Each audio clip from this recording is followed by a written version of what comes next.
Sa nakaraang episode, si Dolan ay isang sinaunang dragon na napaslang ng isang bayani, dahil dito ay nagulat siya at di makapaniwala na nangyari sa kanya ang bagay na ito dahil alam niyang siya ay isang malakas at di natitinag na dragon, pero subalit bago siya mamatay ay humingi siya ng pabor na dalhin sa underworld ang kanyang katawan para makapagpahinga na.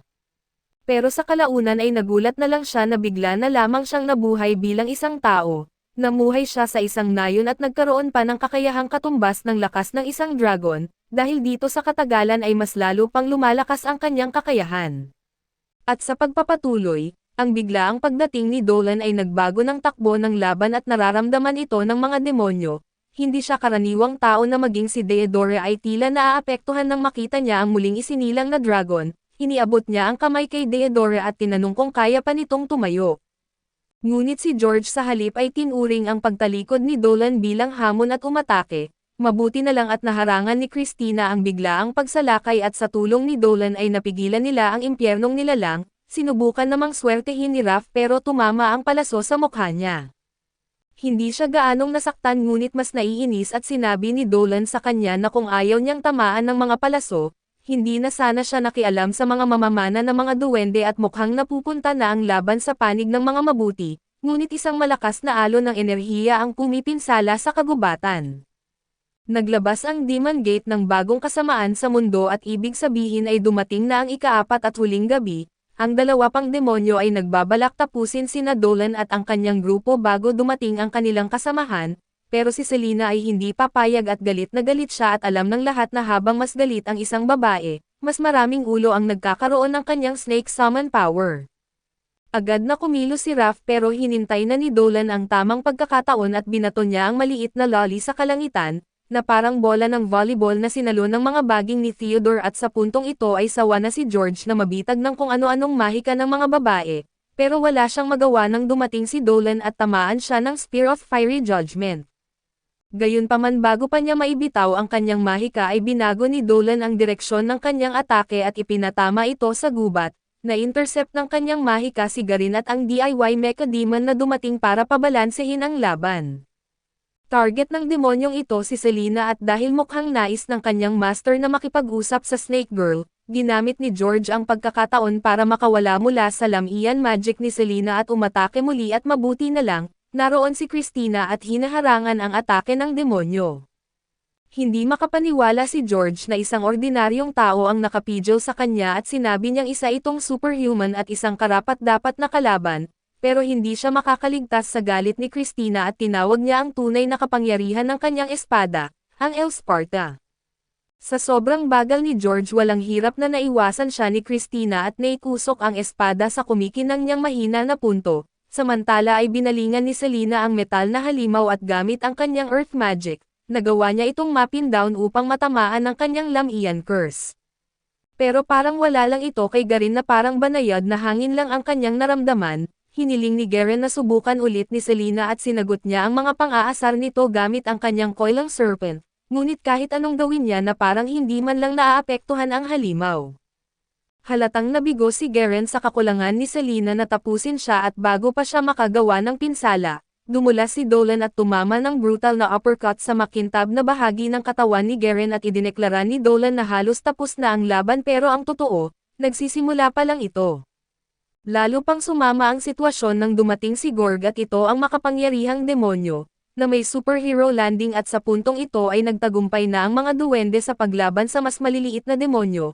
Pero hindi nito napawi ang takot niya. Ang malakas na aura na bumabalot sa bagong kalaban ay nakakayanig at pati ang ibang demonyo ay tila natatakot sa kanya, humingi ng paumanhin si Gorg kay Garen sa pag-abala habang pinag-aaralan naman ni Dolan ang demonyo, napagtanto niya na iba si Gorg sa lahat ng kanilang nakalaban. Si Gorg ay nasa ibang level at isang nilalang na nilikha para lamang sa labanan at humanga siya kay Dolan sa pinsalang nagawa nito sa kanyang mga kasamahan, at hinamon siya sa isang one-on-one na laban upang masubukan ang kanilang lakas at hindi umatras si Dolan sa hamon, sumugod siya upang ipakilala ang sarili sa arrogant na kalaban. Habang nagtatagisan sila ng mga espada at saglit na ginamit ni Dolan ang kapangyarihan ng dragon, napansin ni Gorg ang pamilyar na enerhiya sa tao na ito at habang ang mga babae ay nagtataka sa lakas ni Dolan na napapa-atras ang demonyo, mas iniisip ng ating bayani kung paano matatalo ang nakabaluting halimaw. Hindi sapat ang espada o mahika upang pabagalin si Gorg at tinanong niya kung isa bang nahulog na Diyos ang demonyo para maging ganito siya kalakas. Hindi nagulat si Gorg na nalaman ni Dolan ang kanyang tunay na pagkatao gamit lamang ang isang sulyap. Ngunit si Dolan ay nababahala at alam niyang hindi niya magagamit ang kanyang totoong kapangyarihan nang hindi nagdudulot ng malaking pinsala sa nayon at sa mga tao rito. Pareho silang nagkasundo na ang laban ay hindi para sa mga salita kundi para sa mga espada. Muling nagtagisan ang dalawa at brutal ang mga atake ni Gorg pero nagawa pa rin ni Dolan na makapinsala. Gayunpaman ay mababaw lamang ang hiwa pero natuwa si Gorg na may natagpuan siyang karapat-dapat na kalaban at habang naghahanda si Gorg ng napakalakas na atake gamit ang kanyang mana, ginamit ni Raph at George ang pagkakataon upang sabay na umatake kay Dolan at habang inaalala ni Garen ang mga babae para hindi sila makialam. Kahit pa marami ang sumugod kay Dolan ay hindi ito sapat upang pigilan siya at madali niyang napuksa ang mga istorbo. Ngunit ang distraction na iyon ay nagbigay kay Gorg ng sapat na oras upang makumpleto ang kanyang paghahanda. Ang mahika ng demonyo ay yumanig sa buong kagubatan habang ang kanyang kapangyarihan ay bumangon at tumatagos sa kalangitan. Hindi man lang kumurap si Dolan na hindi sinubukan na umiwas at sumigaw si Selena sa takot. Pero binigyan siya ni Dolan ng tingin na nagpapaalala sa kanya na siya ang bida ng kwentong ito at sa halip na tumakas, itinaas ni Dolan ang kanyang espada at naghanda ng may matatag na paninindigan. Hinarap ni Dolan ang atake ni Gorg ng diretso at hinati ang pinakamalakas na atake nito sa dalawa, na inilipat ang puwersa ng hindi nagdulot ng pinsala at lubos na humanga ang nahulog na Diyos sa hindi masyadong tao na si Dolan. Akala niya'y magiging boring ang trabaho niya sa mundo ng mga mortal pero ginawa ng kalaban niyang ito na maging sulit ang oras niya. Bagamat natuwa siya sa laban at hindi si Dolan narito para magbigay aliw, napansin ni Gorg kung saan talaga nakatuon ang atensyon ni Dolan sa maliliit na mortal na kanyang pinoprotektahan, napagtanto niya na hindi kayang lumaban ni Dolan sa buong lakas nito nang hindi nalalagay sa panganib ang mga nasa paligid. Kaya't nagmungkahi ang demonyo ng malakas para marinig ng lahat at tinawag niya ang mga duwende ng kagubatan at binigyan sila ng simpleng pagpipilian, magpatuloy sa walang saysay na pakikibaka laban sa isang kalaban na hindi nila matatalo, o sumama sa kanila at mabuhay.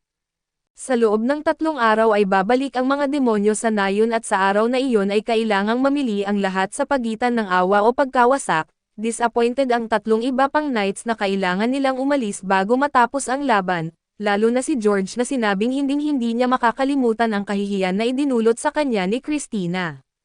Si Christina naman ay tila hindi na maalala kung sino siya at sinabi ni Rafa na babalik siya para kay Theodora, pero nangako ang Goth Witch na ipaghihiganti ang kagubatan mula sa lahat ng kasalanan na ginawa ng mga demonyo.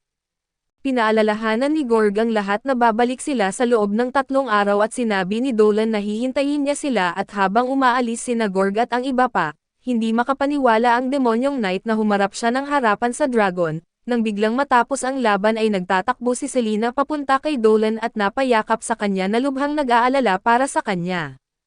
Ang ngiti ni Dolan sa dulo ng laban ay nagpaakala kay Selena na tapos na ang lahat at mabuti na lang at parehong ligtas silang dalawa, samantala ay wala yatang nagmamalasakit pero maayos din si Christina at bagamat marami siyang tanong para kay Dolan subalit sa ngayon, kailangang makipag-usap nila sa mga duwende. Sinundan nila si Gio papunta sa nayon ng mga duwende na kung saan naramdaman nila ang hindi komportableng mga tingin ng mga tao roon, tila hindi sila nais naroon at ipinaliwanag ni Dolan na dumating lang sila sa maling panahon at makukuha nila ang tiwala ng mga duwende sa pamamagitan ng kanilang mga kilos.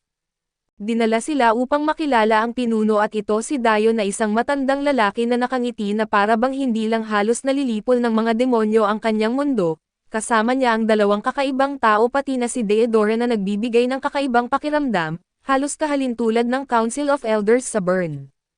Nagpasalamat ang matandang duwende sa grupo sa pagtulong sa paglaban sa pagsalakay ng mga demonyo, pati na sa pagligtas kay Mol at ito ang batang diwata at iniharap niya ang isang malabalbon na nilalang na tinawag na Vac na ito si Eileen at ito ang lokal na Spider Babe.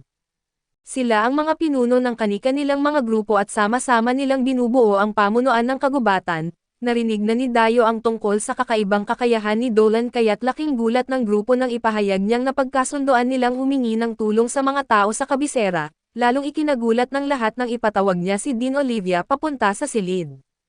Kaso dito muna matatapos ang ating recap sa anime na ito, salamat sa inyong panonood hanggang sa muli.